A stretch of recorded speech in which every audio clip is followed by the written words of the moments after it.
قوموں کے عروج و زوال، تنزل اور انحطاط میں تعلیم کا بنیادی کردار ہے۔ آج کا دور علمی ترقی کا دور ہے۔ انسان علوم و فنون کی بدولت ستاروں پر کمندیں ڈال رہا ہے۔ وطن عزیز پاکستان آج کے تعلیمی انقلابی دور میں بھی دنیا سے بہت پیچھے ہے۔ ملک کے شہری علاقوں میں اگرچہ تعلیمی ادارے قائم ہیں، لیکن ملک کے دور دراز علاقوں کی تعلیمی صورتحال انتہائی ناگفتہ بھی ہے۔ ایسا ہی ایک علاقہ گلگت بلتستان کا انتہائی پسماندہ ضلع دیامر ہے۔ یہ ضلع جغرافیائی، دفاعی اور معاشی حوالوں سے پاکستان کے لیے بہت اہمیت کا حامل ہے۔ مشہور شاہراہ قراقرم یہیں سے گزرتی ہے۔ سی پیک کا روٹ یہیں سے گزرتا ہے۔ بادشاہ ڈیم اسی علاقے میں بنا ہے۔ دنیا بھر کے سیاحوں کے لیے پرکشش فری میڈو یہیں پر واقع ہے، جبکہ اس ضلع کی تعلیمی صورتحال بدتر ہے۔ ضلع کی 70% بچیاں اور 48% بچے اسکول نہیں جاتے۔ ضلع میں 164 سرکاری اسکول قائم ہیں، مگر کہیں اساتذہ کی کمی ہے، کہیں اسکول عمارت خستہ حال ہے اور کہیں لوگوں کا رجحان تعلیم کی طرف بہت کم ہے۔ ستم بالائی ستم ضلع بھر کی تینوں اکائیوں میں قائم گرلز اسکولوں کو شدت پسندوں نے نشانہ بنا ڈالا اور رات کے اندھیرے میں 13 سے زائد اسکولوں کو جلا کر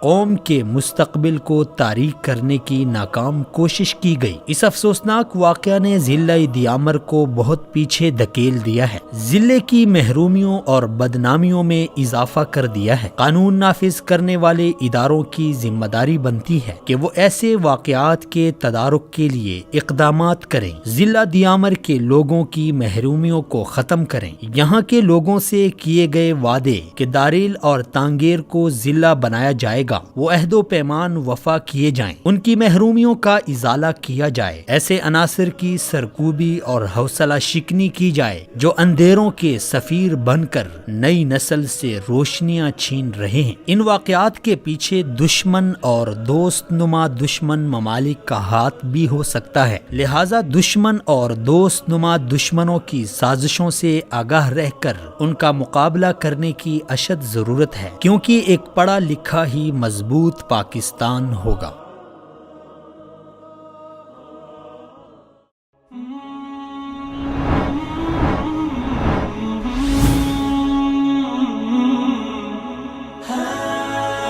دنیائے اردو کا درخشاں ستارہ وصال اردو۔